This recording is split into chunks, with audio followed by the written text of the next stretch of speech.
নমস্কার বন্ধুরা। গতকাল কিন্তু ইন্ডিয়ান মার্কেট 1.5% বা তার বেশি নিচে নেমে গেছে। এর পেছনে কয়েকটি কারণ আছে। এক নম্বর কারণ হচ্ছে তেলের দাম বৃদ্ধি পাওয়া।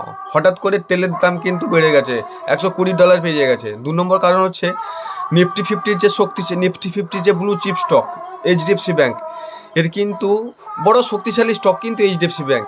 এ কিন্তু part time chairman Atanu Chakraborty কিন্তু কাল রিজাইন করেছিল। তার জন্য মার্কেট 5 থেকে 9% অবধি নিচে নেমে গেছে। নিফটি ফিফটি, নিফটি ব্যাংক নিফটিও দুটো। আর 3 নম্বর কারণ হচ্ছে ফরেন ইনস্টিটিউশনাল ইনভেস্টর কিন্তু টানা কন্টিনিউ শেয়ার বিক্রি করছে।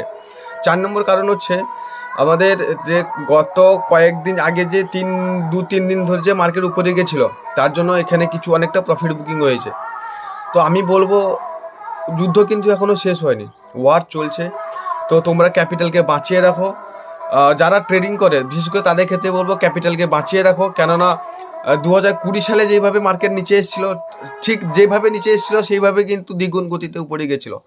তো এইভাবে 2026-এ কিন্তু একটা নতুন সুযোগ এসছে, নতুন একটা অপরচুনিটি এসছে। তোমরা ক্যাপিটাল বাঁচিয়ে রাখো। সময় এলে কিন্তু ঠিক সময় এলে মার্কেট কারেকশান নিলে কিছুদিন দেখবে মার্কেট ঠিকভাবে তার র্যালি নিচ্ছে কিনা। সেইভাবে কিন্তু যখন র্যালি নেওয়া শুরু করবে তখন কিন্তু তোমাদের ইনভেস্ট করো তোমরা ইনভেস্ট করার পর কিন্তু দেখতে পাবে কয়েক দিনের মধ্যে কিন্তু তোমাদের ক্যাপিটাল অনেক বেড়ে যাবে। আমি বলছি তো বন্ধুরা, তোমরা হোল্ড করো, অপেক্ষা করো, শুধু মার্কেটকে একবার র্যালি নিতে দাও।